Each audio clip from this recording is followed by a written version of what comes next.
Hi. Just wondering how we're going to go about doing this as far as comments. So we're just kind of messing with it a few minutes ahead of time. Let me know if you're here and if you're online, and you can start commenting. If not, I will have to go live in my actual page. But right now I've joined this on the Love Sam release party. But it doesn't look like there's any place for comments. So I think we're going to have to do it live from my page. Okay, well, if you get on here and you see this, then you'll know to go to my page. We're just, newbies at doing this, so we just kind of needed to play with it for a minute. And my IT hubby is checking it out right now to make sure that we are live on the page, and if you guys can actually join down a little bit further. No. Okay, I'm going to hop on my page, so anybody who joins this, there's an invite friend button. So I'm going to invite all you peoples here. And if you want to hop on, feel free to hop on. I'm going to invite all you peoples here.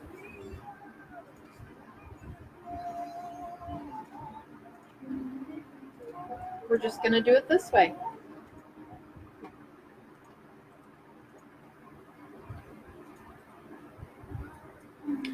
And it says Linda Powell Hahn joined and Andy Sinclair joined. So, yay, my hubby and my mom are here. Those are my two biggest fans anyway, right? Except it's only letting me, yay! This doesn't seem possible just now. Okay, whatever. But it won't let me invite any more people than what I already have on here. So I don't know how to do that part. We're going to play with it for a few minutes, so just hang out. There we go. I just have to individually do it this way.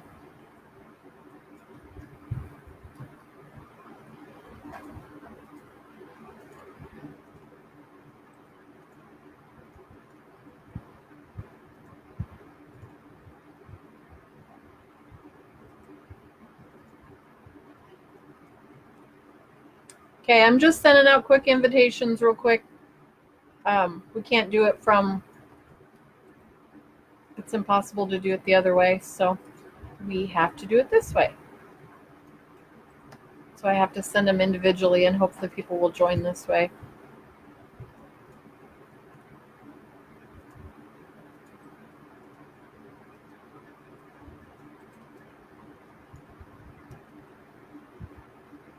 It's a good thing we looked at it ahead of time.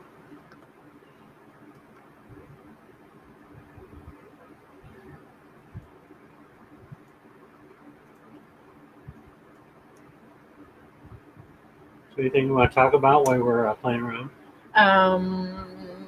Anything you want to talk about? I have a new book out. You have a new book out? That's kind of the reason why we're here. It is. It is? That's a picture behind your head. We don't talk about that yet. Oh.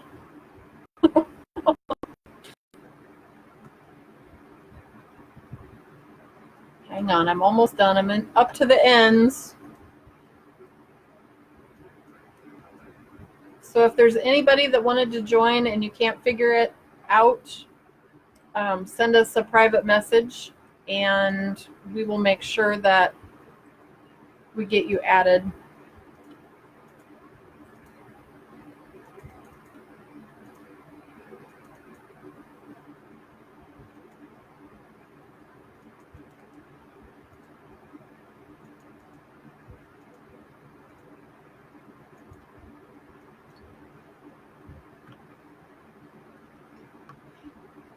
What are you laughing at? Are you making noises? Oh.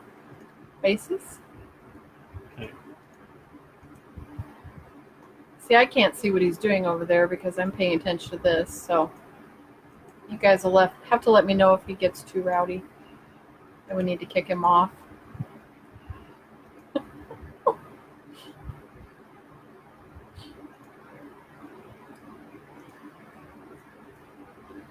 Meet my entertainment for the evening. My arms are too short today. Yeah.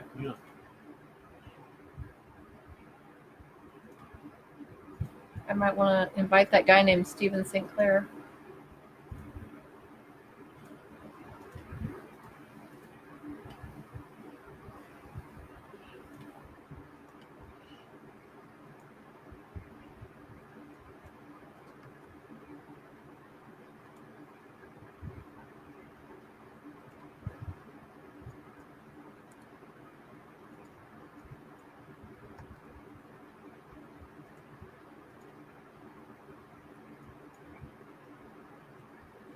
Oops.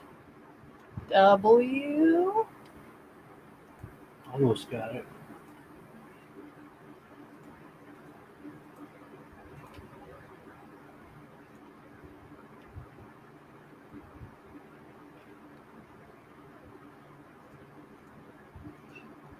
Oops. Oops. I promise it'll be more exciting than this once it actually starts. I want to go get a drink, some popcorn, some Xanax.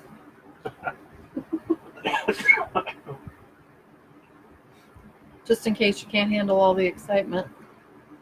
I couldn't find. Okay, there we go.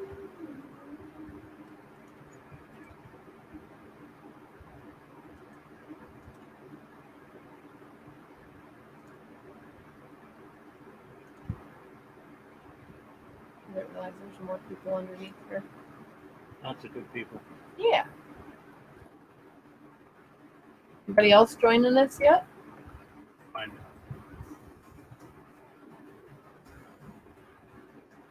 Robin Martin is on. Hi, Robin. Hi, Robin.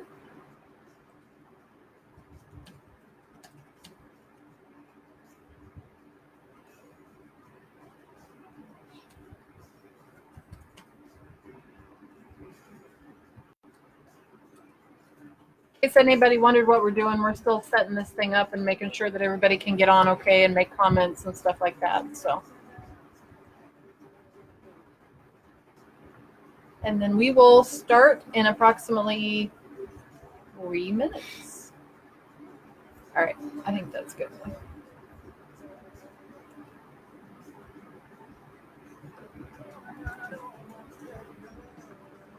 The music we are playing in the background that you'll hear playing is actually from my Love Sam playlist.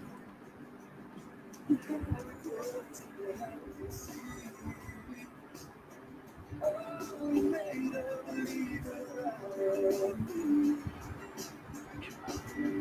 little bit.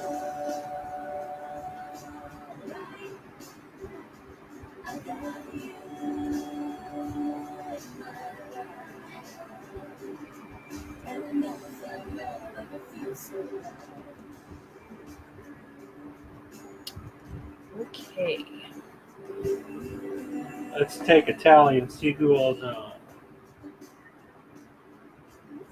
Kaylee's here. Robin There we go. stopped by to say hi. Linda Powell-Hahn. So, That's my mom.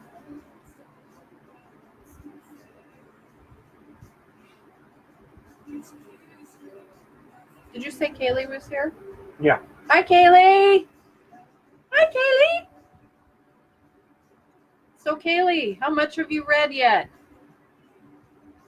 I'm going to ask your opinion a couple times, too. So, I know Dr. Jennifer Lindner, if she pops on, got the book and started reading it on vacation. So,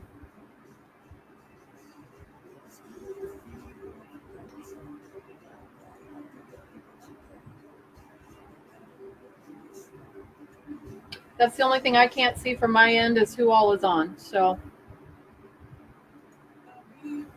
If you guys want to say something, just hop on and say hi. It says Beverly Hopkins joined. Hi, Bev. If anybody else is on, feel free to jump on and say hi.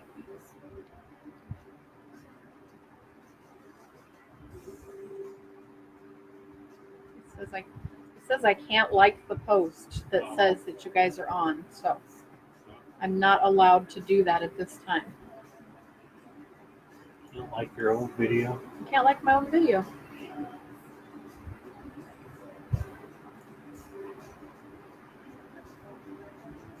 Kaylee says she's on. There you go. Hi, Kaylee again. Oh, yeah. I guess your mom did say that you started a new job. But is that any excuse not to finish the book? Come on. You'll have to let me know what you think once you get to, I know about where you're at, so you'll have to let me know when you get a little bit further along. Hope you have Kleenex. Not giving away anything, but yeah. Are we okay to talk about stuff yet? Okay, it's 7 o'clock. We'll go ahead and talk.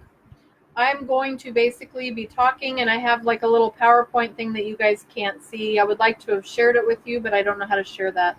And my IT person didn't figure it out either. So anyway, so the first thing is, this is the online book release party for my heartwarming contemporary romance novel, Love, Sam. And I am your host, Sadie K. Frazier. And with me is my husband and author persona, Stephen St. Clair.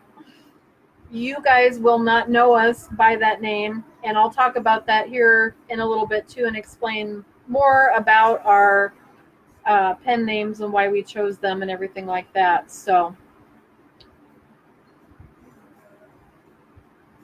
good. I'm glad you cried a few times, Kaylee. That means I did my job. I did too. If it makes anything better. Yep, my hubby cried too. So for all 3 days it took me to read it. Yep. Okay, so this is our Facebook Live event. It is July 16th. We are in the virtual Inked Fairy Lounge. And first and foremost, the reason why I chose today to do my book release party is the fact that the entire book was written about Sam and with Sam. And today is actually his birthday, so I thought that it would be a perfect time to share all of this with you on his birthday.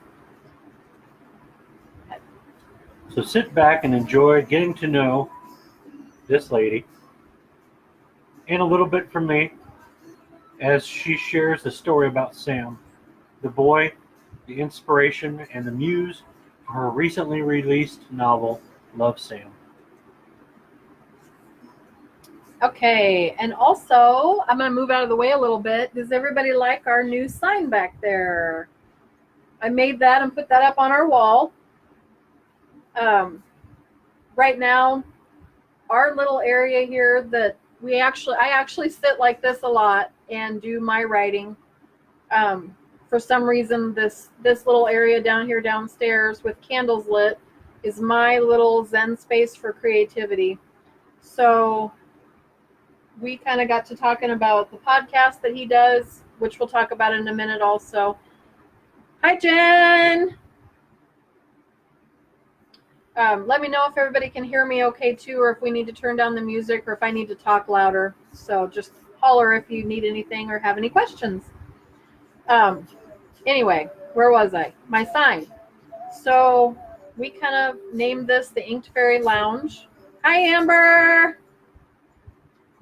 We named this the Inked Fairy Lounge. So this is our sign that I created behind us. And it's got the Crafted Quill Podcast logo, but this is mainly our logo here, which is the Inked Fairy Lounge. Like I said, we want to get one professionally made, since this is where we'll be going live for our Crafted Quill Podcast and everything to do with the Inked Fairy in the future. We've got lots of news coming later to do with the Inked Fairy. For right now, our live feeds, let me turn that down a little bit, will be coming to you from Stephen St. Clair and myself. Hopefully, if we can get this all figured out, it'll be happening on a regular basis now that we have it all figured out. But how many of you guys watch Big Bang Theory? As I was making this sign today while I was at work, hi Amber, while I was making this sign while I was at work, I was thinking about the fact that even though we want to get one professionally made, it reminded me of the Fun with Flags show that Amy and Sheldon do. And I think one of their very first episodes. Hi, Jennifer. And actually, we have a couple people named Jen on here. Dr. Lindner, Dr. Jen, and then Jennifer Bryant, who I went to school with at Kaplan. So anyway, Amy and Sheldon actually did their Fun with Flags show, and they made a hand-drawn sign and colored it in for their first episode. So what I was actually doing was following in Sheldon's footsteps. So, you know, look how far he's come since his first episode of Fun with Flags. So look out, world. Here we come. You're in my spot. Sorry. Hi. I didn't know if you guys would be back in town or not. Okay, so like I said, we are in the virtual Inked Fairy Lounge, and I'm glad that you guys have all joined me tonight. Welcome to my Love Sam virtual book release party. Like I said, my pen name is Sadie K. Frazier. Most of you know me by Chris, of course, but for those of you who didn't know, my pen name is Sadie K. Frazier. I chose a pen name because I wanted to keep my personal life and my writing life separate. So I thought Sadie was kind of more, I guess she's more fun, more creative, and more spontaneous than I actually am in my, at least in my head. She is my literary double of yours truly. It's been fun exploring the nuances of using a pen name and having fun with building her character as well. So, and like I said, if those are just joining me, I'm here with my husband and my writing partner, my co-author, and the love of my life, Stephen St. Clair. Hi, everybody. How are you? I'm doing good. You? I'm ready for the week to get started. This is a good way to start a Monday. So I'm actually going to put you on the spot for a minute and let you talk for a few minutes. Can you share with everybody a little bit about yourself and how you got into writing? Myself. Well, I got into writing thanks to a friend. I don't know if she'll make it on or not. April Irwin. I've known April probably 20 plus years, and we reconnected through Facebook, and she told me she was an author in her spare time. And if you've ever written anything, you know, if you're an author, you don't have spare time. It's taken up by everything. So she was telling me about something that Solstice Publishing was doing. It was an anthologies book, and I told her that was really cool. I'd always wanted to be an author too, and I'd kind of started something and just never really went anywhere with it. And so that's kind of where it started. And as part of the process of writing, I'm like, well, I don't really like my name as an author name. But for those of you who do know me and don't know me, my birth name was Stephen with a V, and I changed it to a PH. Now there's a third Jen on. This one happens to be my daughter. Hi, Jenny. And then St. Clair is an old European spelling of Sinclair. So I went ahead and rolled with it and went Stephen St. Clair. So I submitted my first, I guess you could say, book. It was what, 70 pages or so? 72. My daughter appropriately says she's late as usual. Yes, Jen, you That's are, right. but that's okay. You're Yeah. here. Germany time. I'm just happy to see you. So Did you just have something come out? yes, I did have something come out. It's a follow-up to my short from 2 years ago. The short was called Tales from the Wondrous Attic. It involves some spunky girls named, you'll just have to read the book, but it kind of revolves around our daughters, Megan and Mackenzie. And there's some other characters from my own personal life I kind of developed into characters in the book, but I always felt like there was supposed to have been kind of a follow-up, but those of us that are authors, you don't just stick to one thing and write it. Or, if you saw our Google Drives, it's just full of stuff. But since we have regular jobs, our author life comes second, unfortunately. Hi, Lori. I didn't see that you were on. So I have, funny enough, I was sitting at work. Hi, Brenda. I was sitting at work one day, and this lady messages me and she said, "My book's live, my book's live," and I was all happy. And then I got an email from one of my publisher people and to let me know that my book went live. So actually, our both of our books went live on the same day. And I didn't even realize mine was going to be out. I just got an email and said, "Oh, your book's live." I'm like, okay. And Amanda Millimon has joined us too. Sorry, guys, I'm just trying to keep up with the feed on here too. I can't see all of them at one time, so feel free to hop on and say hi at any time so I know you're here, and make sure everybody can hear us okay too. Do you want to talk about we're going to start a Crafted Quill podcast, and I'll let him tell you a little bit about that as well. Let's talk about the elephant in the room, other than the book that she's going to talk about. This thing back here was kind of my brainchild, and I don't think enough people kind of realize what goes into putting books out, the whole process, the pain and the suffering and tears and bloodshed, and how we there has been tears, curse and swear at everything and everyone. But I kind of wanted to start something where we not only talk about books and everything around that, but also interview. I've got a lot of authors that are my personal favorite, like Karen Travis, and my goal is to build up the Crafted Quill podcast so that it's big enough that I can get the attention of some people and maybe have a phone interview with Karen, because she lives over in the UK. So, I mean, if we happen to be over there someday, that would be okay too. But yay, we're coming across loud and clear. Good. Anyways, we have 3 segments also. I'm going to turn a little bit so we can. So if this was actually a Crafted Quill podcast segment, we have the grind, which is where we introduce everybody. And then next we go to the middle segment, which is called the pour. And sharing liquid knowledge for the mind. And then the third one is called the melange, where we kind of wrap things up. And it's a mixture of brilliant creativity and unadulterated pure genius. And we also are going to do, I kind of wanted to also gear it towards back when radio really first came out, probably 100 years or so, probably not that long. But they would do live action commercials in between segments.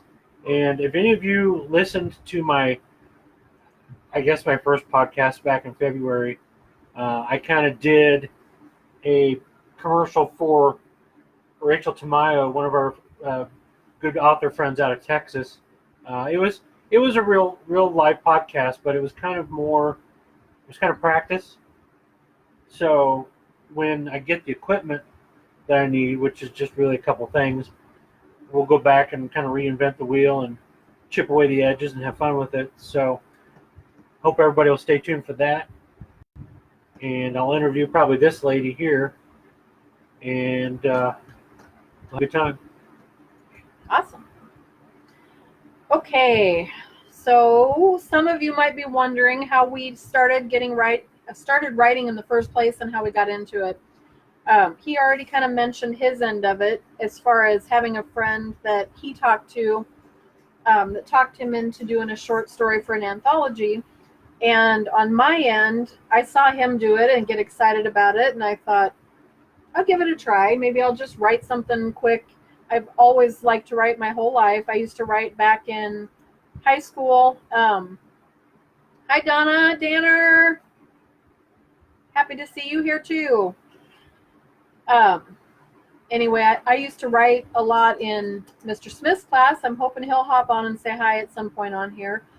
And he really is the one that kind of inspired my creativity and creative writing while I was in high school. And that brings up a good point about creativity and inspiration. both of those words are huge when we're writing. I mean, if any of you have bought her book yet, it's not little.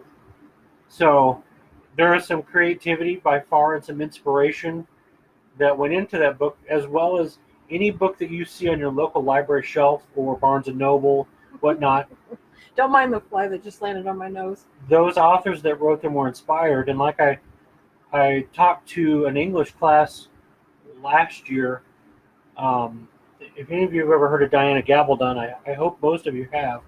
She's got some really good books out that spawned a TV show, which I won't mention for maybe legal reasons. I don't know, but You mean Outlander? yes, I'll say it because we would promote It's- Outlander too. So there's a lot of creativity and inspiration. I mean, we've gone out driving, and one of us, or well, not both of us at the same time, because one of us has to drive, but it has happened though. little feelers come out the back of our head that wave at us and say, "Hey, I've got something to say," which is where Chris got her book from. Somebody had something to say, and she said, "I got something to do. Let's go." That's right. So I think when we first got published, I really didn't think much beyond just turning in the short story, and I kind of wanted to just put it out there, put it in an anthology. Solstice Publishing is our publisher. They basically accepted our book. We went through the whole process of having the book published, which is, as everybody else knows that is an author or likes to write, the editing process is actually the worst part of the entire. Whoa! Fly on the Somebody camera. just said hi. That was a shadow that just went across the camera there that just said hi. Okay. Anyway, hi to you too. So, hi Carol, Andreas. Nice to see you on here too. All right. I gotta stay focused here. Okay, so I did all the necessary work to get all the editing done, and I got it turned in. And while I think I was going through that process of waiting for them to do the cover and all that kind of stuff, I was just basically sitting here waiting for, all that to happen so I could officially become a published author. Well, what I didn't expect was everything that happened, that I started getting this little itch at the back of my brain that said, you should probably stop what you're doing and listen to the characters and the voices that would like to talk to you. So before I knew it, I kept writing, and I had several books going at one time, and the fire burning inside of me just could not be quenched anymore. So Love Sam was my fourth or fifth. Fifth. Was my You're fifth. one ahead of me. Yes. Love Sam is my fifth novel, and I'm currently working on kind of the sixth and seventh right now at the same time, and it's kind of crazy how it happens, but yeah, that's what I said, Mom. Definitely think that was Sam saying hi. The whole camera just kind of went like somebody waved their hand there. So, hi Sam, I'm glad you joined us too, and I will talk about you here in a little bit more. The next thing I kind of wanted to talk about was at the beginning of the book, for anybody who has purchased it, you will see, and I'm going to actually hold up the books here for a minute too. This was the original one. If you happen to get a copy at the very beginning, this is the one that you will have bought. My editor wouldn't be very happy with me for saying have got, would she? Anyway, this one was a little bit too dark here with Love Sam and my name and everything. So we redid the cover a little bit. We kept the same picture, and this one was much better. But at the very beginning of the book, it's called the Love Notes from the Author. And there's an actual playlist that you can go to. I am SK Fraser 333, and I'm on Spotify if you wanted to follow along with the Love Sam playlist also as you're reading the book. So, okay, so music for anybody who knows me. Let's stay on the page.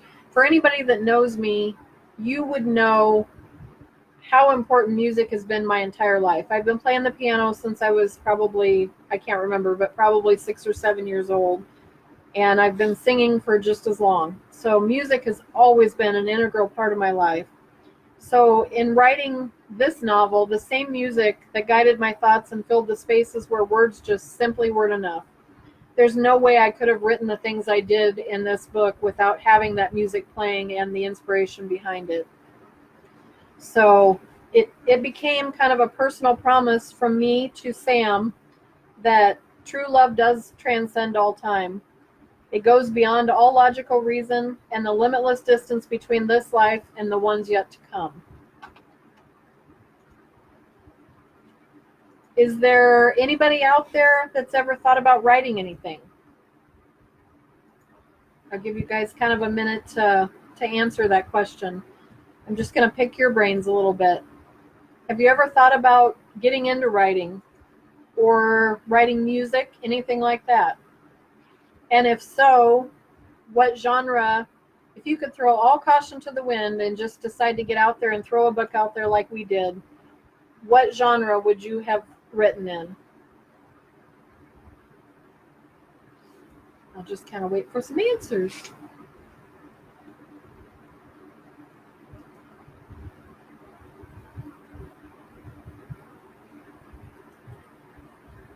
Also, another question would be, if you haven't done it and you always have wanted to, what are some of the reasons that would hold you back from doing that? And that could even be anything creative, like art, music, writing, anything like that.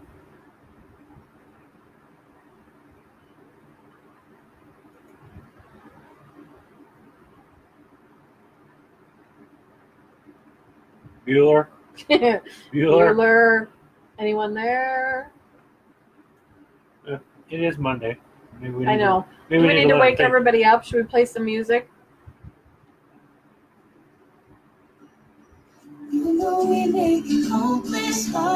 Hi, Heather. Murder? Mike Kearns, my dad, would have. Would you have murdered someone, or would you have written murder as the genre? I need you to probably clarify that question. Yeah, that needs some alluding. That is one genre that I was interested in doing also. Well, it helps too. I won't say what Mike Kearns, who's my dear father-in-law, I won't reveal what he did for a profession, but those of us that have certain fields that we're in job-wise kind of lead to inspiration. I'm in IT, and I don't have much inspiration from that, but other people might, like Mike Kearns.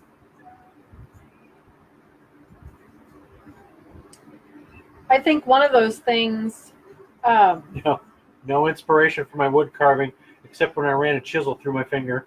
That's right, but you're able to express yourself creatively through that too, and there are a lot of things that could come from that too, with just the things that you create. So true. Well, no matter what genre you would have written in, I would say to all of you, any excuse that you might have, you should write down on a piece of paper and shred them into tiny little pieces. It's never too late to start.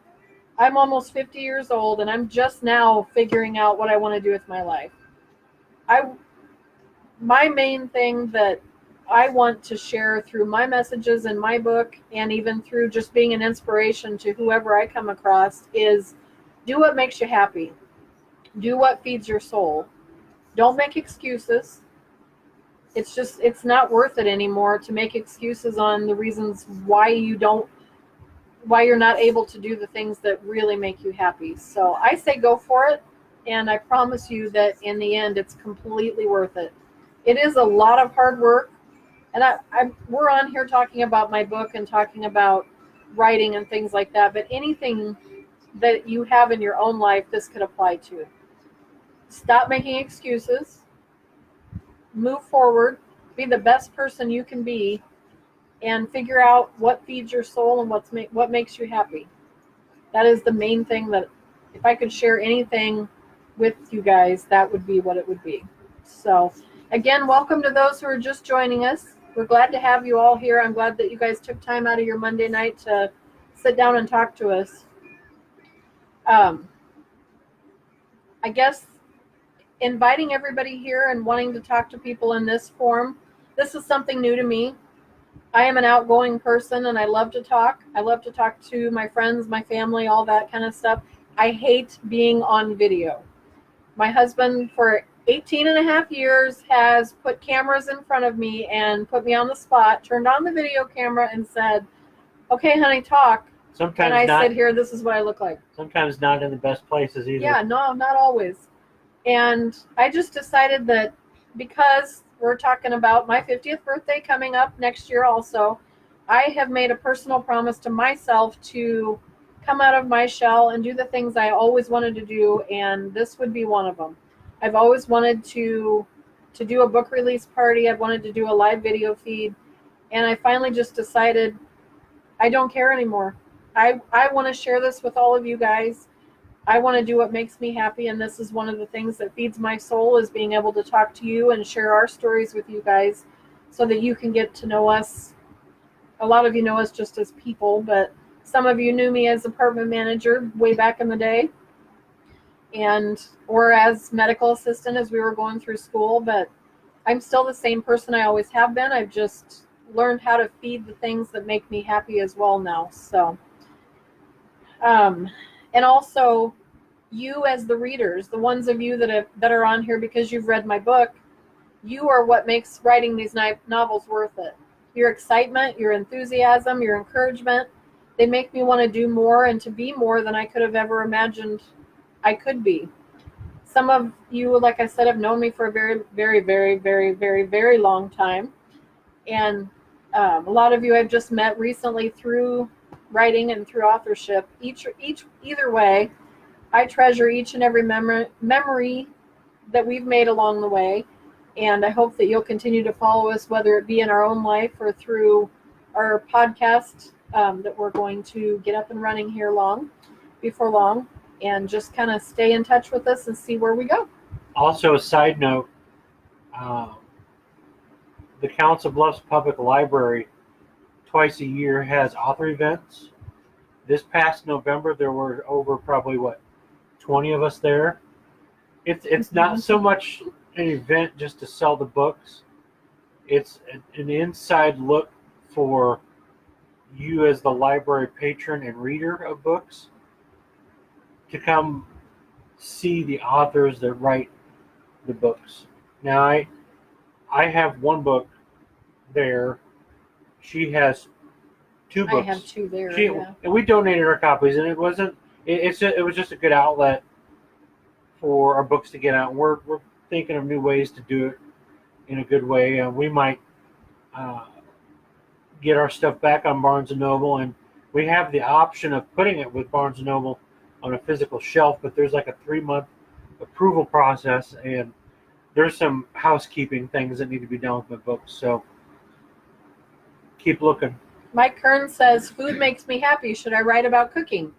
You can write about anything that makes you happy, as long as you also can learn how to cook those and bring them to my house to share with me. I'll just cook for you. That's all right. That's true. We can cook too. We'll go camping and I'll cook for you, Mike. We'll just have a big cooking party. And yes, and I didn't mention my imaginary friend. I actually had 2 of them. One was Sarah and one was Janie. And so far, that was when I was little. It's not recently. Shh. Well, actually, I do have people that I talk to that are not so imaginary, but are in the virtual world right now, or in another world. I'll talk about that more in a minute. Anyway, Sarah and Janie both were my imaginary friends when I was little. So that's a secret that several of you know about me, but some of the people that are on here would not know that about me. Does she play into my artistic ability? Well, I would say that by being open to talking to people of all ages and realms and countries and, lifetimes, yes, that would play into my artistic ability. And I'm willing to talk to anyone. So, I might have to limit a little bit on, if it crosses the line of being on the dark side and not the light side, I probably don't wish to speak to them, but you never know. Just keep following my books and you'll find out. And now I have an announcement to show my appreciation for joining us here tonight. I will be choosing one person at random from tonight's guest list, and I'll be sending you a personally signed copy of Love, Sam. So, yay! So, the winner of that will be announced within the next couple of days on Facebook. So, stay tuned with that. So, okay. Does anybody have any questions or anything like that for us? Or otherwise, we're going to move on to my next little segment here on why we're actually here and what my book is about. Hope you're all still awake. I know it's Monday night and everybody's kind of just... Some of us that have daughters that took a new position and didn't get off till 1 o'clock this morning. We slammed some caffeine before we got on here. Okay, so let's talk about why you are all here tonight. My favorite part. We are here to celebrate not only the release of my latest novel, Love, Sam, but to share, you guys are here to share with me in this moment as I honor Sam on his birthday. And I will try my best to get through this entire thing without crying. It is no coincidence that my book was actually released on June 7th, 2018, which just happens to be the anniversary date of the very day that Sam was released from his struggles on this earth. So I thought it only fitting that I have my official book release party on his actual earthly birthday as well, which is today, July 16th. If I have learned nothing else while writing this book, I've learned to be still and to listen to the whispers of those who need their story to be told. I've learned to open my eyes to the sights and signs that seem to be all around me and to embrace the concept that there truly are no coincidences. So let me take a few minutes to just tell you how this book came to pass and who Sam was to me. What started as simply a book has grown into something beyond anything I have ever written before. It's not simply a story or a book for that matter. It is a creation of a life that was lost too soon on this earth and one that begs to be told to the world. There was this boy. His name was Sam. I met him when I was in junior high school at Saguaro Elementary School in Phoenix, Arizona. We quickly became friends and then so much more. The first thing I learned about him was that he was in a wheelchair and he suffered from some sort of illness that affected the way he moved. It affected the way he spoke and eventually even the way he breathed. I believe now that it was most likely ALS, which is a progressive neurodegenerative disease that affects nerve cells in the brain and the spinal cord. But that is not what defined him. That was simply only the first thing that I noticed when I met him. But he was so much more than the boy behind his illness. For one thing, he never let it get him down. He was full of joy despite the adversities he faced every day of his life. His smile warmed the hearts of those he touched. His laugh was completely contagious, and he was happy every single day that I knew him. As his illness continued to progress, he no longer could speak without extreme difficulty, and eventually ended up completely wheelchair bound, having to use one of the talking sticks that was attached to his forehead as his only means of communication. He would point to different letters and various words and make sentences to show us what he wanted to say. Some of those that know me from high school that are on here, you will probably also remember talking to him out on the playground, and you'll remember him sitting there with us and pointing out the letters on his little talking stick on his communication tablet. I will never forget the most important words that he ever spelled out. He pointed to each individual letter, finally spelling, "I love you," for the first time. I remember all of us hugging him and telling him that we loved him too. He was a lovable, adorable, kind, gentle, funny, joyful soul, and all those that loved him cherished him beyond words. I've thought about him a lot over the years, and I knew I was better for knowing him and that he touched my life in a very profound way. I only wish I would have known back then how precious and few those encounters would be and how much they would still impact me this many years later. So, now speaking of people who talk to me, on September 14th of this year, I was driving home from work and I was listening to music and thinking about my workday, just like I always do, really not doing much more than that. Suddenly, I felt a presence in my car. Also not unusual. I do that sometimes. I'm kind of in tune with things like that. But I knew instantly that it was Sam. It's hard to explain to other people what exactly happened. Warmth and goosebumps covered my skin. The hair on my arm stood straight on end. I could actually feel him speaking to me, not in actual words, but he was letting me know that he was there, asking me to tell his story, to let everyone know what it was he was meant to accomplish during his short time on this earth. So I started writing. There were many times I felt as if I wasn't in control of the story in any way. There was a lot of times that we would be writing and I would go back and kind of look back on, I would just be so in the zone that I would just start writing, and I'm, just typing away, and I look up and there's all these errors, and there'd be words underlined right and left that were bright red. And those got to be kind of funny times to me, because anybody who knows me knows that I'm very anal about going back and correcting words as I go. And if there's anything red under there, I will correct it immediately and move on. There were a lot of times that I literally felt I was not in control of what I was writing, and that I was just sharing his story as he gave it to me. So I feel that he gently guided the words as they were meant to be told. And he ended up creating a beautiful story of his life, and a life that he would like to have had if he was given the chance to live a little longer on earth than just the short time he lived with us. So I made a promise to him that I would continue sharing his story and honoring his legacy. I exposed the innermost thoughts and secrets of his heart all in one breath and with every stroke of the keys that I typed, and I will do this for as long as he guides me to do so. And right now, like I said, the novel that's out is called Love, Sam, and it's about Grace, Addison, and Sam. I'm currently working on the sequel to the novel, and it's entitled Saving Grace, so stay tuned for much more on that. So, let me check in here, make sure anybody else have any questions or comments or anything? I am very blessed to have known Sam and to have been loved by him in this life. My hope is that you, as a reader, might know and understand how much his life meant, and just how much he was loved beyond measure for the joyful, precious soul that he was to us, as long as we were lucky enough to have been loved by him.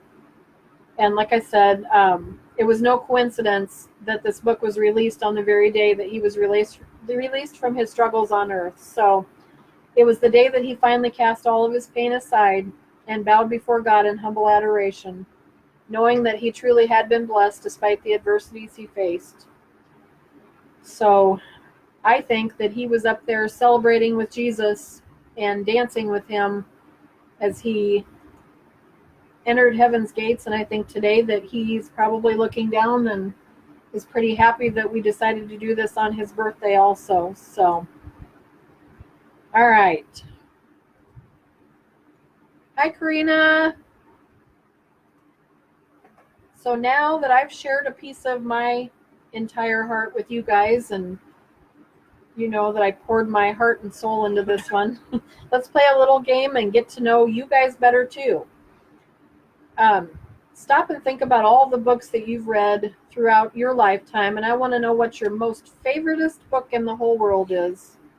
And yes, I know favoritist is not a real word, but it's my word. So, all right. So let's talk to you guys a little bit about what your most favorite book might be. And why did it impact you so much? What type of genres impact you, and why?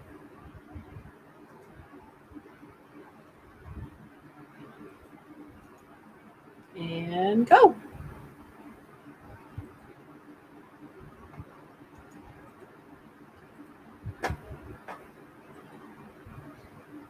I'll just throw in my favorite genre, sci-fi and fantasy.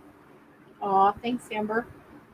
I've always liked reading books, and actually, really anything that just took me out of my own reality, and in turn inspired creativity.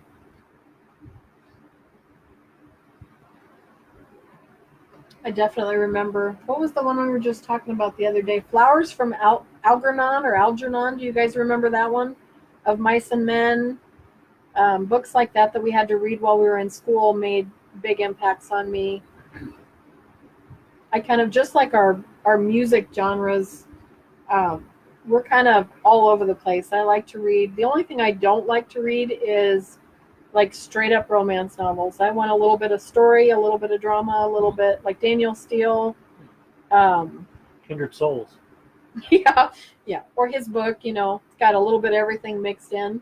He's got 2. He's working on book number 3 right now. So, anybody?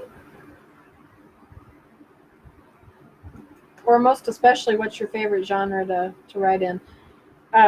When I started writing, like I said, I threw out it's called The Chronicles of Travelstead, and I never thought in a million years that I would have ever written anything that would have been steampunk and horror related, and I had a blast with it, creating the characters of Eldon and Skye. It was a lot of fun, and I've done 2 Chronicles of Travelstead, and I'm kind of working on a subplot from that one right now too. Skye Morningside, Metaphysical Examiner, and then I've got Chronicles of Travelstead will be like his origins, and I'll go back and tell that story too. I've written The Cusp of Magic, which was kind of fantasy related, kind of a love story fantasy related in that one too. And then I've also written The Indigo Prince of Templemore, which was straight fantasy that I never thought I would ever get into on that one either, and I really enjoyed that one too. Amber, didn't they turn that book into a movie? Oh yeah, I remember that. That was a good movie. Yep. And I do too, Amber. It's hard for me to narrow down one. I kind of get bored in one genre, which is why I think I write all these. Even this one, I would have never classified myself as being a romance novelist, because I don't like to just sit and read trashy romance novels, even though to some people they're not trashy. You guys like them, that's fine. But I like the murder mystery type too. I like medical thrillers and things like that too. So, okay, if you're just joining us, we're talking about A Boy Named Sam, and we're here to celebrate his birthday. He was the inspiration, the muse behind my recently released novel, Love, Sam. So I'm really glad that you guys are here with us tonight. Right now, we're just playing a little get to know one another game, so feel free to join in on the fun.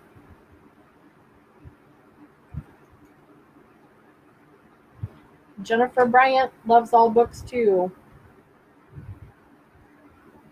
Amber Sand, the book Memoirs of a Geisha was that better than the movie then?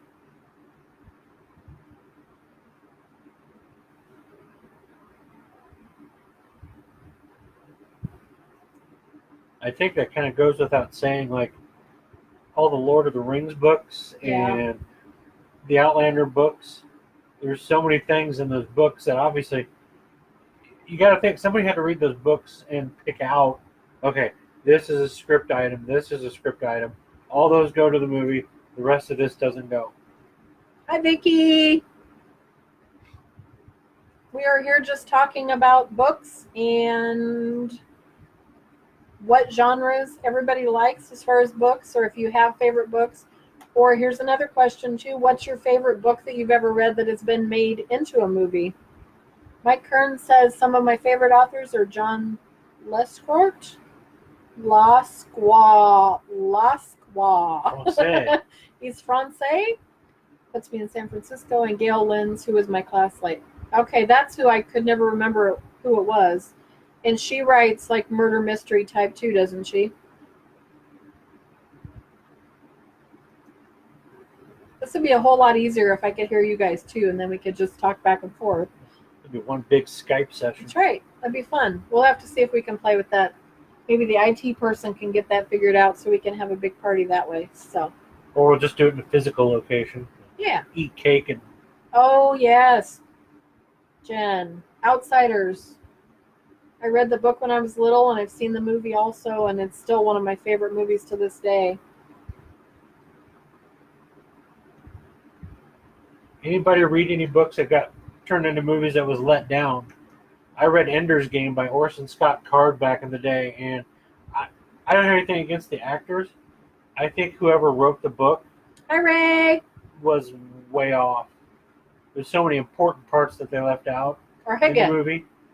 So, hey Ray, good to see you.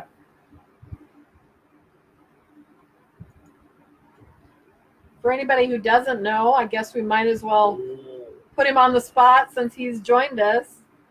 Ready Player One, horrible adaptation. So you like the book better than the movie then, Ray? Hola. Okay, so I'm going to put Ray on the spot. Ray is actually the inspiration behind my Travelstead character. I've known Ray for a long time, since high school. And, okay, she co-authored, okay, yeah, that's what I thought. Anyway, Ray is kind of the inspiration behind my Travelstead character. Ray's last name used to be Travelstead, and he's just the inspiration behind Travelstead. So hi, Ray. Hi, Travelstead. When you had hair. Well, okay. But Travelstead's going to continue to get older, so we might end up with, a balding, graying, whatever, Travelstead.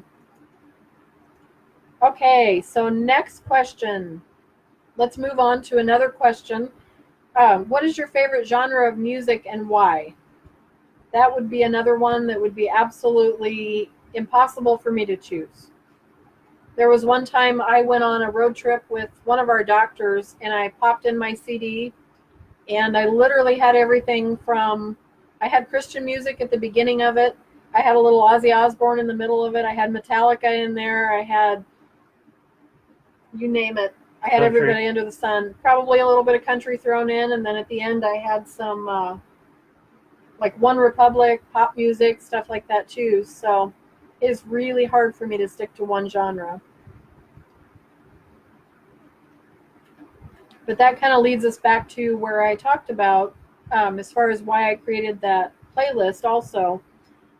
I kind of created it so that you would understand the importance and the fluidity of the lyrics and the music behind many of the songs that go along with each chapter that I wrote.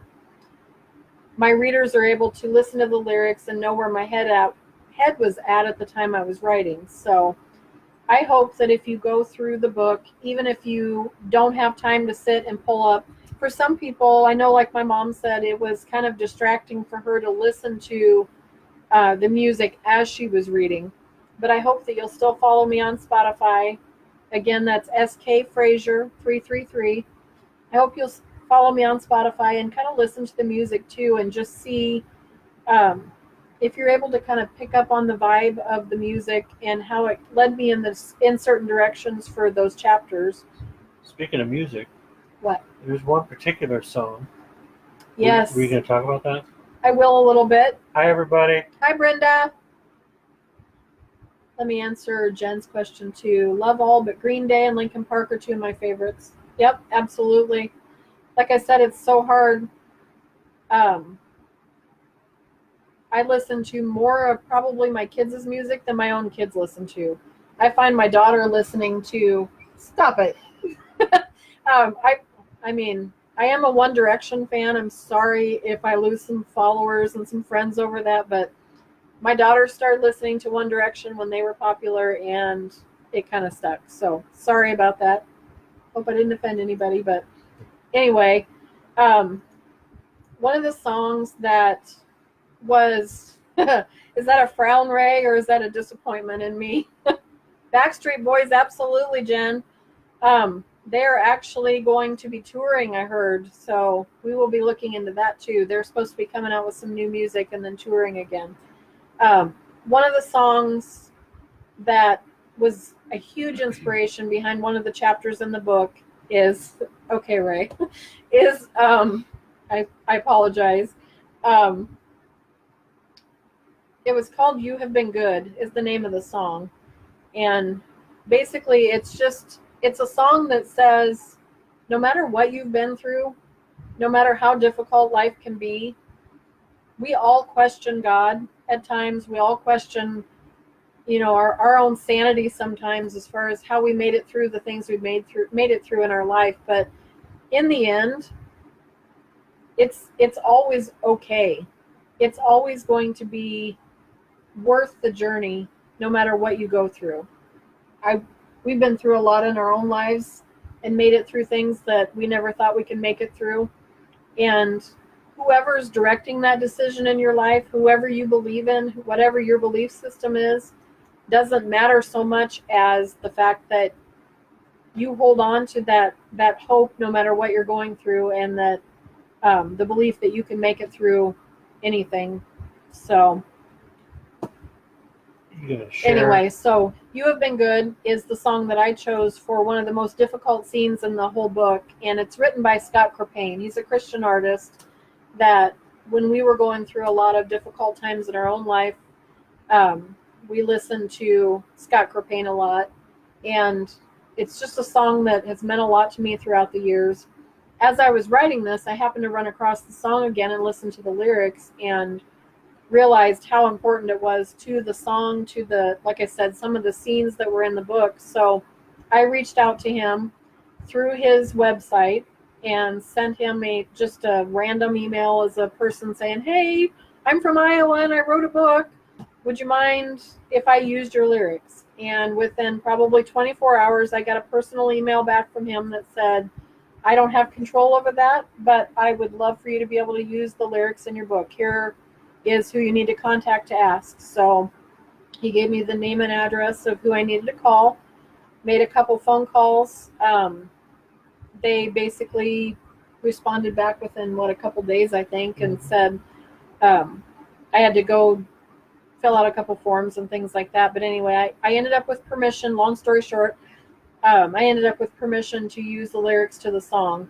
And Scott has since emailed me back and said congratulations on the book and all that kind of stuff too. And it's been a very exciting time to be able to reach out and share our story about why that music was so important to this book, and to be able to have his support. He doesn't know me from anybody, but he took the time out of his life to encourage me. So we just recently mailed him a signed copy of the book too. So along with a couple of the restaurants that are in the book, Heartline Cafe and Red Rock Balloon Adventures are both in the book. When you get to the part probably a little bit further than where you are, Kaylee, there is parts in the book, like I said, that I actually called the people on the phone and asked permission to use their restaurant as they followed. Somebody just waved in the computer again. Anyway, hi, Sam. So I just totally lost my train of thought. So now I'm derailed. Okay, so I called a few of the people on my list and asked permission to use their restaurants or their businesses as they took kind of a trip of a lifetime in the book. So two of the people that were kind enough to sit and talk to me were Red Rock Balloon Adventures, and I actually got to speak to the pilot for I had to have talked to him for probably 45 minutes on the phone. Same with Heartline Cafe. She was more than willing to answer all my questions. She got on and talked to us and just basically encouraged me. It ended up being kind of a blessing in disguise talking to her as well, because her and her husband had just hit their 20-some anniversary, I think. 28th anniversary or 30th anniversary for the business being open. They were questioning whether they wanted to stay open and how many lives they actually had touched in their lifetime throughout having the business open. And it was really cool to hear their story too. And I knew, after talking to her, I knew that all those people that I talked to and all the people that came in contact with me throughout this book has just been amazing. It's just, I would make a random cold call to somebody and end up talking to them for 45 minutes on the phone, and just, it was a life-changing experience for me. And like I said, getting ready to turn 50 next year. I know I've said that a few times on here. Obviously, it affects me a little bit. I thank you, Ray.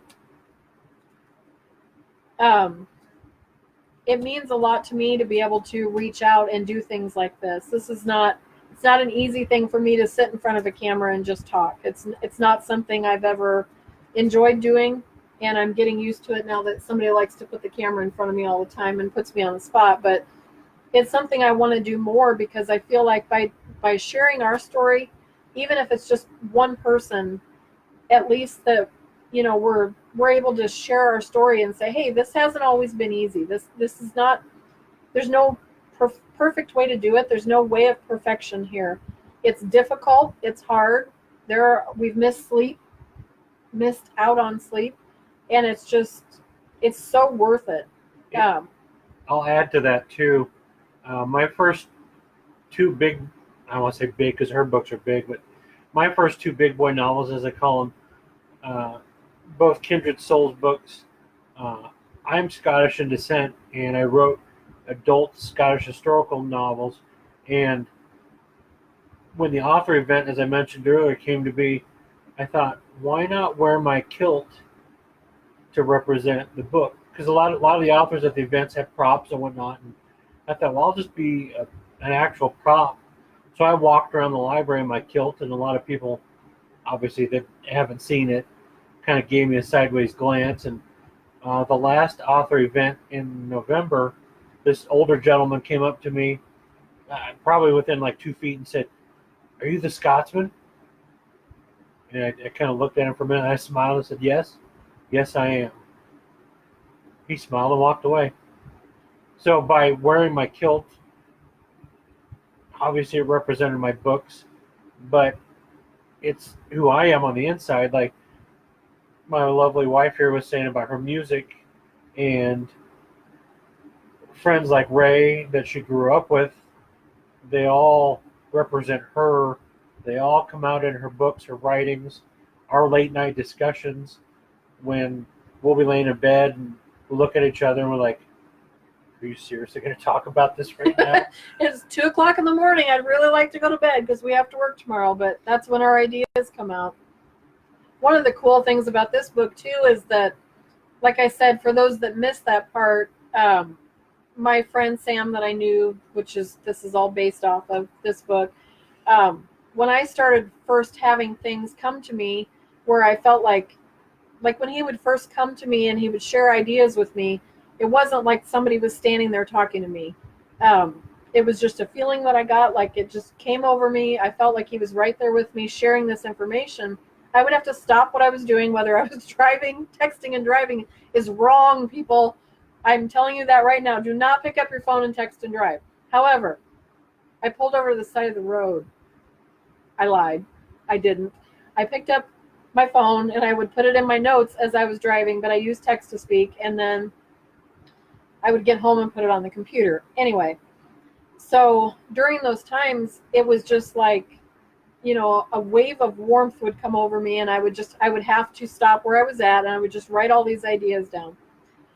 What really solidified the fact that I knew Sam was giving me these things to share with you as the reader was that Andy would start receiving things from Sam. That's weird, by If the way. he was in the living room or the kitchen and I was busy, there was times that I would turn around and he would be in tears, covered in goosebumps. And I have to say, I don't believe, nor do I not believe in certain things.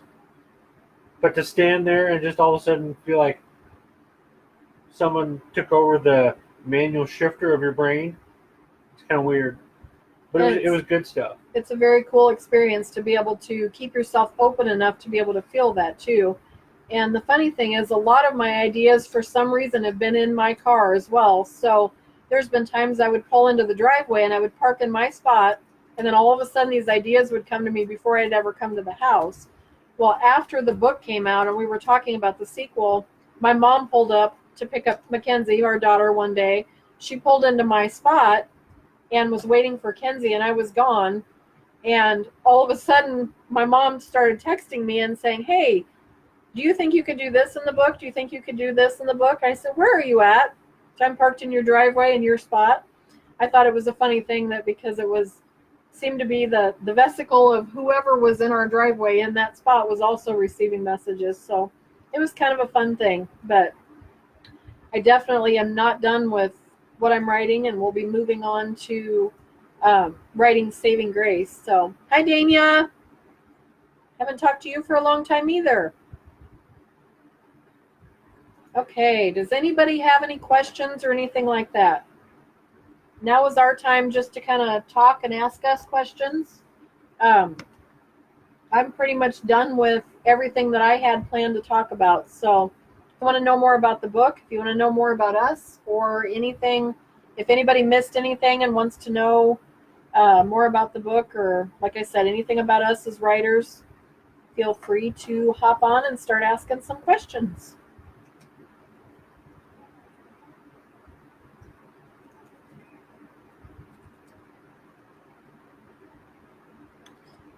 For all those who missed it at the beginning, this is our sign.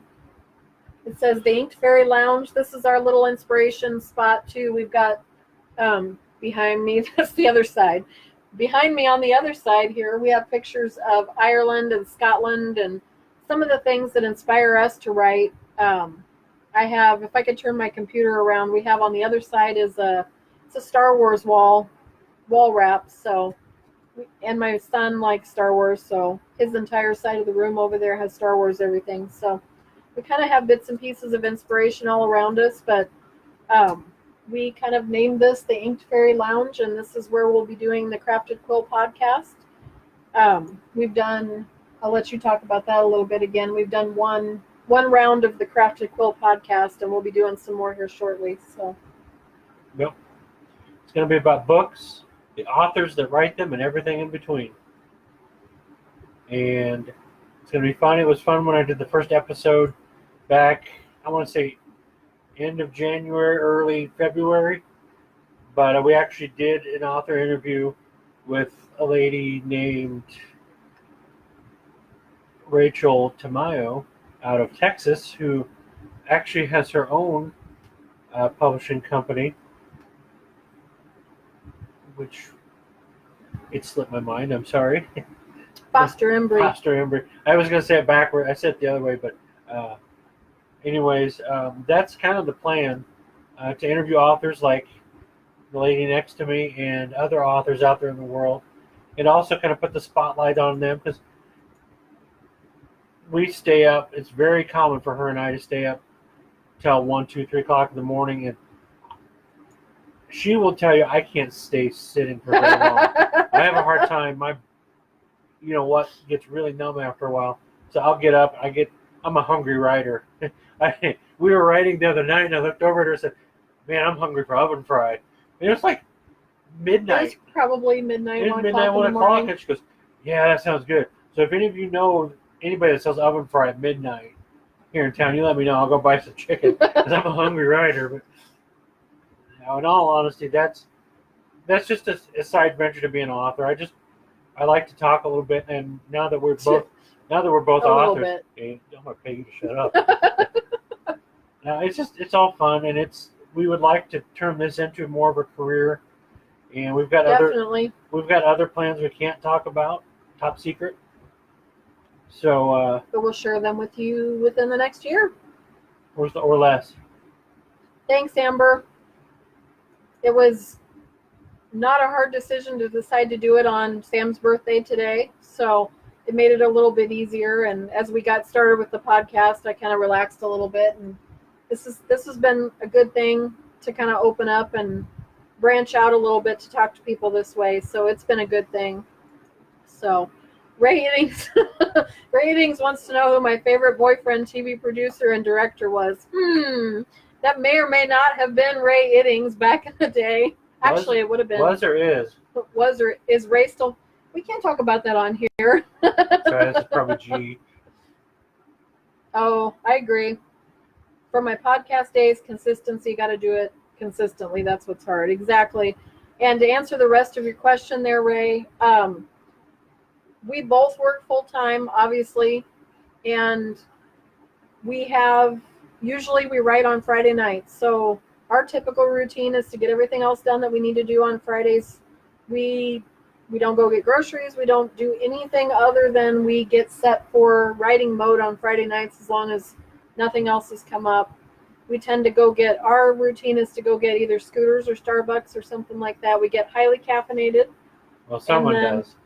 Well, I get highly caffeinated because it doesn't take much for me. He can drink a ton of caffeine and still fall asleep.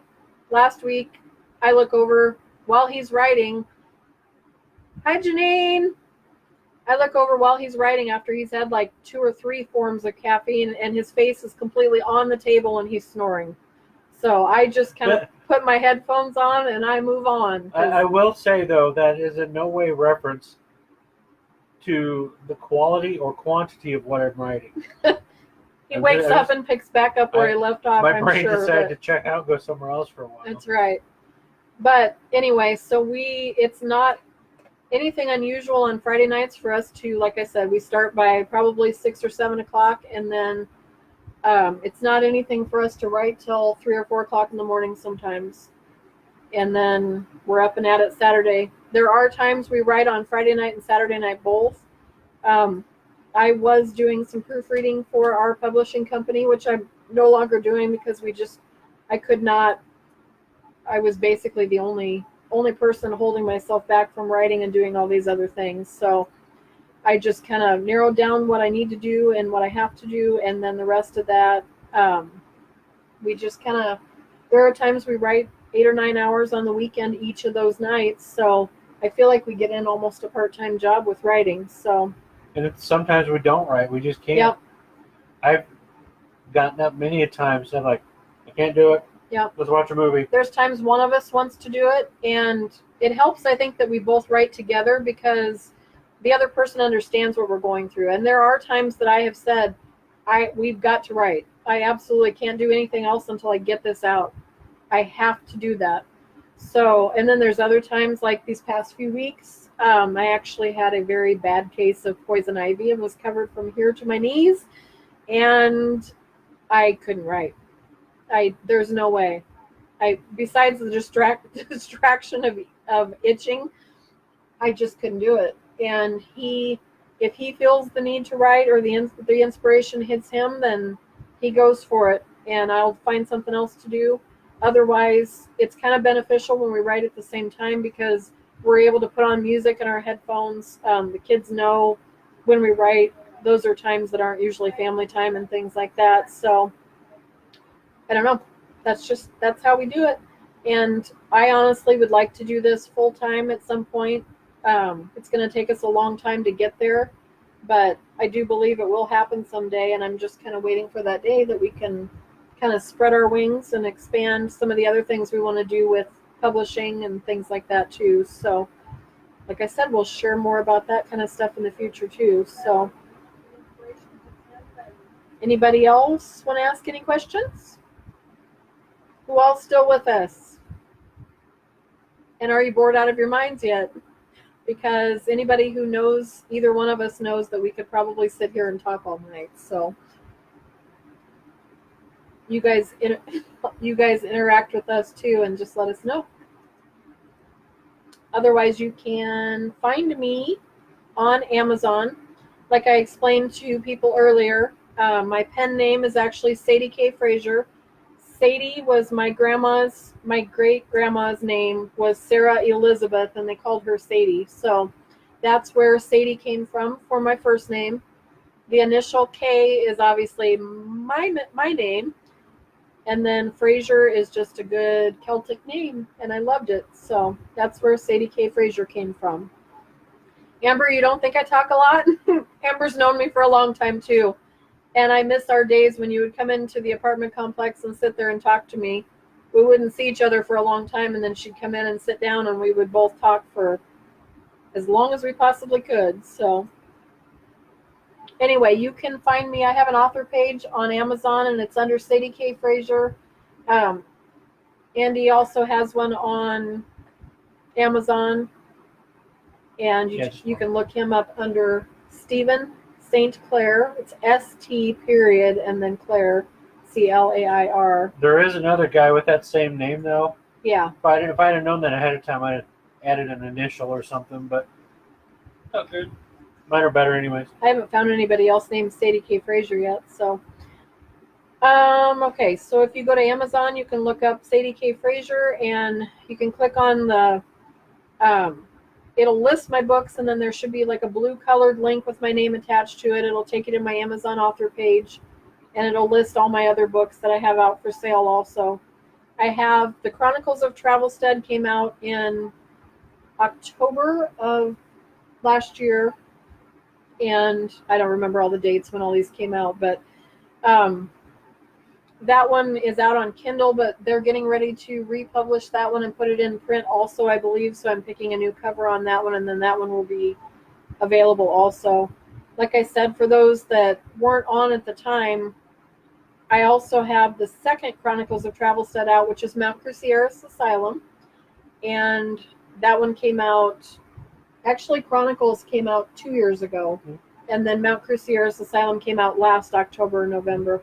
So I am currently working on Sky Morningside Metaphysical Examiner, which is Sky was in the Chronicles first book, and she's going to have her own little side story there that she's going to do.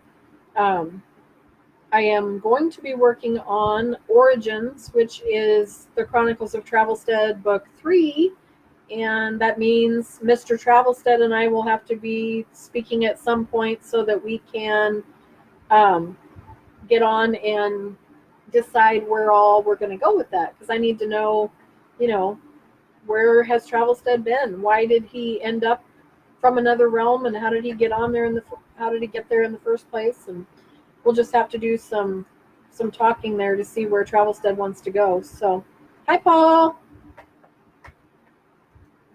All right, so my email, you can find me at skfrazier333@gmail.com. You can find me on Twitter at skfrazier333. My website it'd be easier to look up. It's on wix.com, wix.com, and I am the Inked Fairy, THEINKEDFAERIE. Facebook, obviously, you know I'm on there. I also have an author Facebook page, which is Sadie K. Frazier. And then I also have an actual Sadie K. Frazier author page. So I use both of them interchangeably. You're more likely to find me on here and tag Sadie and things too. So most people know me on here. What else? Crafted Quilt Podcast will be up and running full force soon, like I said. Follow us on Twitter at the Crafted Quill Podcast, which is at Crafted Quill Pod, and it's crafted QUILLPOD. Nice to see you too, Janine.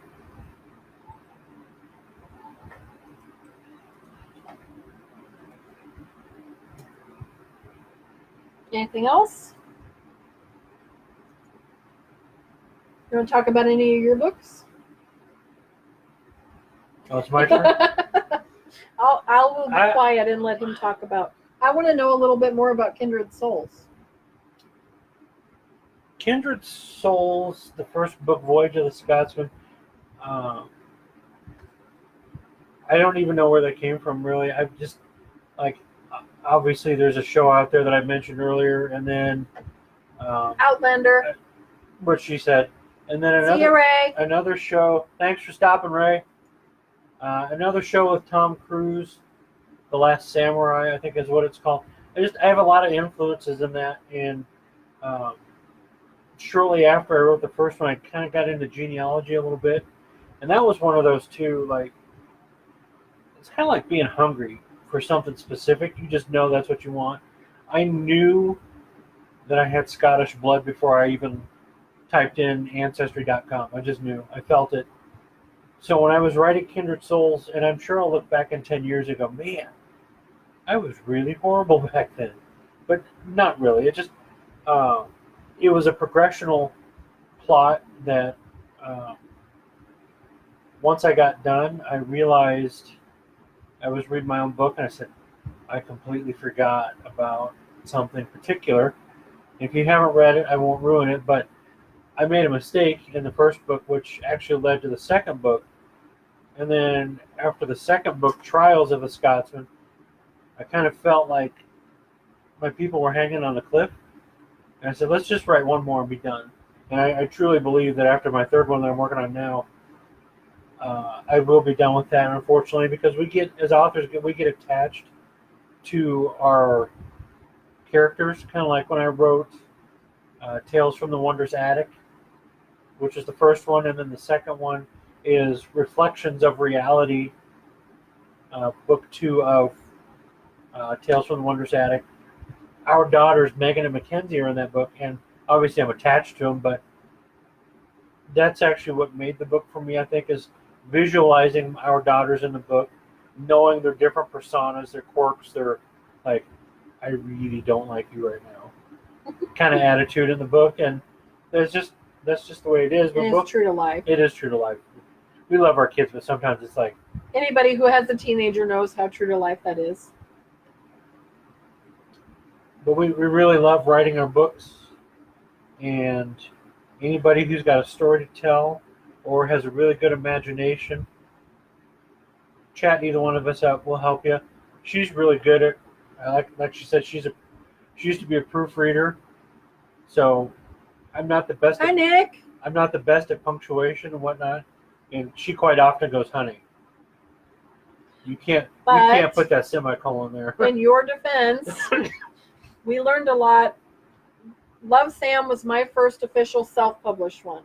I decided that I wanted, obviously, because of the situation behind Love, Sam and who inspired it and all that kind of stuff, I wanted full control over what I did. I wanted my font, if I wanted different colors, if I wanted things that we don't normally have control over with our publisher, nothing against that whatsoever.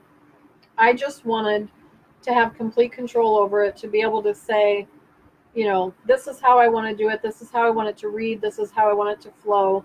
And I felt that I had really improved over 2 years ago when I first wrote Chronicles of Travelstead. However, when I turned it into my editor, we had a lot of issues to get through. And I think it's something that no matter how many years I write for, I could have let it frustrate me because of the amount of errors that I had when I turned that in. But I write with my heart more than I write with my grammar. I do know how to speak correctly, and I'm used to communicating on a daily basis through my job and things like that. But when it comes to writing it down, I tend to just pour my heart out and let it flow onto the paper, and then I worry about going back and correcting things later, which is how you should. You should always you should not be editing as you're writing. You should let it flow. Follow your heart, let everything come out, and then go back and fix it. Well, there are times that I think my editor probably would have liked to have pulled their hair out as well, because there's different standards of writing now than, how long has it been since I've been in high school? We don't write the same way. I earned my master's degree several years ago. I don't remember how many years ago now, but we followed APA format. Now there's something out there called CMOS. And the first time anybody said that to me, I had to go Google what it meant, because I had no clue. I knew that I was writing what I wanted to write, that it sounded the way I thought it should sound. And I find out afterwards that all the rules of grammar and things like that we followed when we were going to school no longer apply. And is there a good reason for it? And my editor's laughing. So, like I said, it's completely different, and it should never be, hi Brian, it should never be anything that discourages you from continuing, because it's all worth it in the end. It's a lot of hard work, and we've spent more hours editing and going through things and changing things and fixing things, and it always turns out better than what you could ever have imagined. Good job, author. Well, that's one of my hang-ups in the book. Like, for instance, just a little tidbit about me, a little negative thing that I run across is, as writers, we pick up on little phrases and things like that, and then we tend to overuse them. So in my first Chronicles of Travelstead book, instead of just saying Travelstead went to the store, it was Travelstead began to go to the store, or everything was began to or begun to. instead of just saying it as an action verb. So that was one of my whatever little nuances that I had to get beyond. And all I did was change it for some other things in Love Sam that are, you know, probably just as bad. But anyway, just kind of a fun little tidbit. We are the most imperfectly perfect people you will ever meet, but we're real, and I'll always be honest with you. If you come to me and ask questions about getting into all this, I will be honest with you every step of the way, and we'll help guide you. And it's, like I said, it's all been worth it. So, anything else? Yep. Be sure to check her book out, all of her books. Yep, you can go to Amazon, and the easiest place to find Love Sam, there seems to be a lot of things on Love Sam. If you use the search engine on Amazon and you look up Love Sam, there's a lot of other things related to Love Sam. So the easiest thing to do would be to go to Sadie K. Frazier, and then it lists all my books. Love Sam is on there. It's available in Kindle and on paperback. So, or you can, if you have any questions, you can order it from me directly also, and I do have a few copies here. So, like I said before, just a reminder to show my appreciation for your support. I'll be choosing one person at random from tonight's guest list, and we'll be sending a personally signed copy of Love Sam. So the winner will be announced within the next couple of days on Facebook, so stay tuned for that. So, and I think if nobody has anything else for us, I think we are going to go ahead and end the podcast and the live video.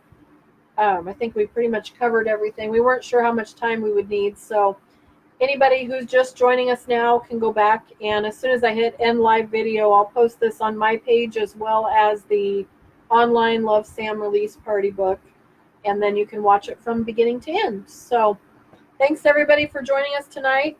It's meant a lot to have you here with us, and it's nice to know how many people are willing to support us and who love us and are following us along this journey. So in closing, I just wanted to say thank you to you guys, and also to Sam for trusting me enough to tell his story to the world. I made a promise that I would not let him down, and that I will do everything I can to keep his legacy alive. So I don't think that anybody who knows me will ever forget him, and won't let anybody else forget either. So happy birthday, Sam. We love you. Check her book out. Find her on Spotify. Find all the music. It's a really good book. You might even see it in the theater someday if it's ever picked up that way. But it starts with people like you that read books. That's right. And like to read. Go to your library. Ask for the book. If they don't have it, they will buy it, hopefully. Yep. Go to Amazon, Barnes & Noble. Just do it. Please. Good night, everybody. Good night. Thank you. We love you all. Thank you. See you on the flip side.